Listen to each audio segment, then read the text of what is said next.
The one thing that I remember you saying before we move forward is that hiring people costs money. And I think a lot of frontline people don't understand that. They think, oh, bringing somebody on costs nothing. It's just time. It's just training. But that's not true, is it?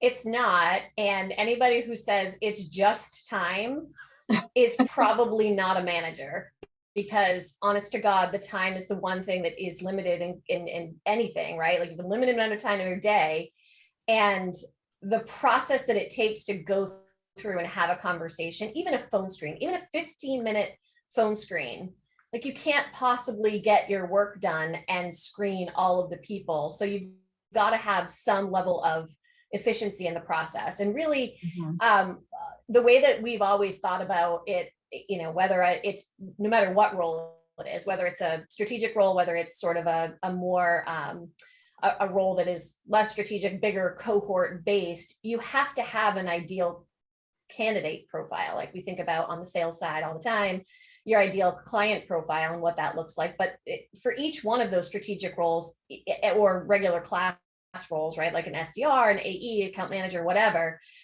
they all look a certain way. They're all characteristics that you need to have in each of those roles. So understanding in an organization what is the most important to your organization based on what those roles are helps to at least, as Nicole mentioned earlier, like set the expectation with the sales leadership team to understand what things are most important, so that when everybody, however many people are involved in the hiring and interviewing process, go through whatever candidates get through, right?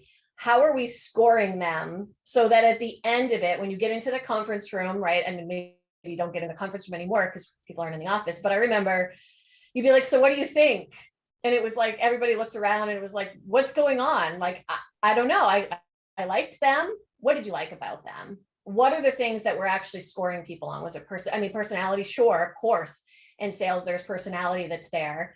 But what else do you get to say? Like, it's not just I think they're okay. I mean, I'm not going to lie. When I've hired the sales trainers, I'm pretty sure Scott got the text message from me saying, I love these people immediately after the interview. But in a regular hiring process where you're going through it and you're trying to take the feedback of multiple people against multiple interview people against multiple candidates, how do you objectively score them against each other so that the cost to bring somebody on board, and we saw it earlier in the poll, right? 50% of people have some sort of performance issue after you think they're okay. So like we're hiring salespeople, they need to be generating revenue as soon as possible after they're hired for two purposes: the company's purpose, but like personally too. I mean, if they end up hating what they're selling or hating the environment, that's not helpful for them when they're likely comped on deals that they're going to close. And if they're not successful immediately, that's not going to meet their objectives either for that role. So, I mean, really understanding all of that and making sure that you're as, I guess, qualified as you can, and understanding that the cost of bringing on somebody is way higher than I think you anticipate just in time alone, never mind the actual cost of the salary or the compensation or the benefits and all the other stuff that comes along with it.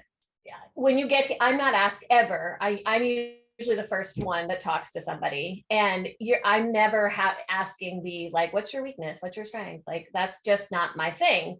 I think Shelley actually posted at one point in time in the chat here that I lead very much with, this is a conversation, because at the end of the day, all I want is to understand whether or not we are going to be a fit for you and you are going to be a fit for us. And the best way to be able to figure that out is to just simply have a conversation with someone and ask questions that are conversational questions that tell me about you as a person. I don't care if you can recite back to me the weakness that you spin as a strength, because that's what the Google search told you to do, or that's what the recruiter prepped you to say. I'm too much of a perfectionist. That's a good one. Right? So, and, there are questions that that I always ask, that are intended to just get people to talk and disarm you. I just want to have a conversation. I want to know who you are as a person, because ultimately, for me, the fastest thing, and John will say this all the time, as I'm the best salesperson the company has, because I'm always trying to disqualify somebody. I'm always pushing forward what our perceived weakness is, to be like, if you can deal with this, you're good. Like, you've made it to the next step. But it really is like getting to know fast, right? So like, if I say something that is so fundamental to us, that is kind of a differentiator, but could be perceived as negative, to me, that's going to make somebody, how they respond to when I say that is actually going to tell me whether or not they're going to move on in the process. Because if they can't accept that, or they don't like that, or the response is kind of like, oh, I'm not sure about that, I'm probably not going to be a fit. But my favorite question to ask is, what do you consider a good day? And it's because the answer to that question tells me about how you work and what's important to you and how you prioritize your time. And usually those are things you can't train someone to do.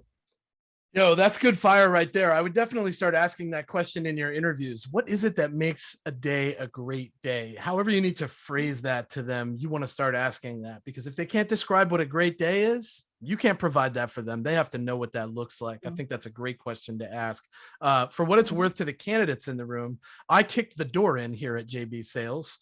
They couldn't ignore me if they tried.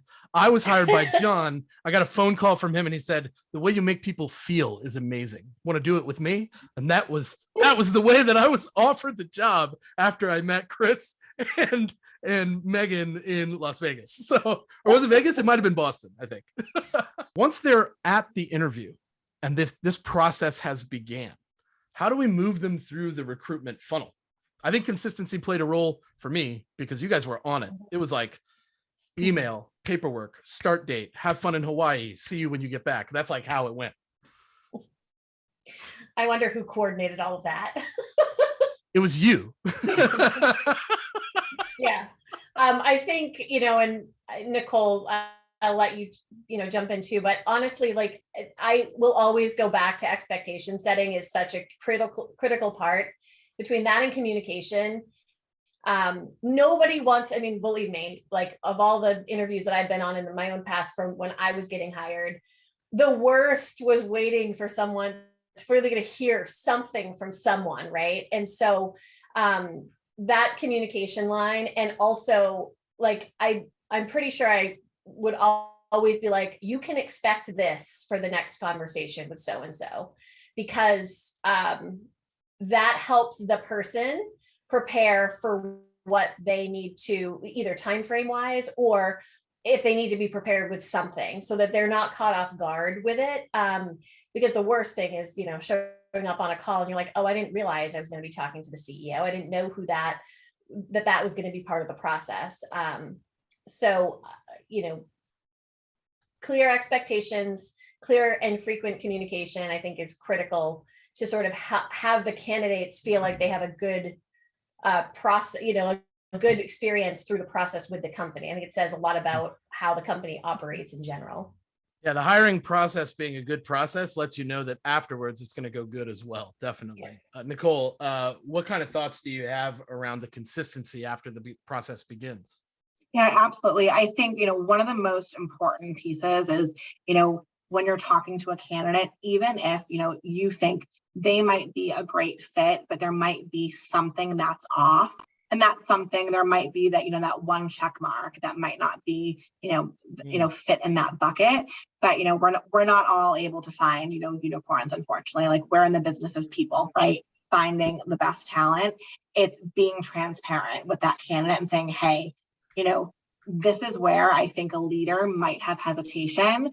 I still want to do X, Y, and Z, and then I'm going to get back to you, right? It's just being transparent. And then as they're going through the process, having your debriefs, prepping your candidates and doing the same with your managers, and really being that strong liaison between. And as you're doing that, like, saying to them, my goal is to get you an update, end of day or whatever the timeline may be. And even if you don't have an update, like still reach out. And, I'm a huge advocate, like text me, call me, obviously setting boundaries, but making that candidate feel like they're already part of like the ZoomInfo family, right? Let's not breeze past that. What do you mean when you say set boundaries? What do you mean? What do you mean, Nicole? We all work really hard, and I have a lot of passion for what I do. I love recruiting. I love leading a team, and I love ZoomInfo, right? However, I think it's important, no matter what role you're in, for your peers and the folks that you're working with, so whether it's your customers or a candidate, to know, I'm available until this time.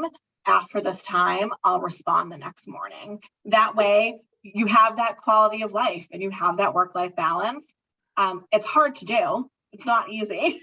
I was just telling you before, I was checking something pretty early this morning, but it's super, super important. And then they'll respect you even more, because if they were to join, they're going to want that work-life balance, and they're going to understand that like everyone respects it. And it's not, no matter what organization you're part of, you should never be on 24 hours a day.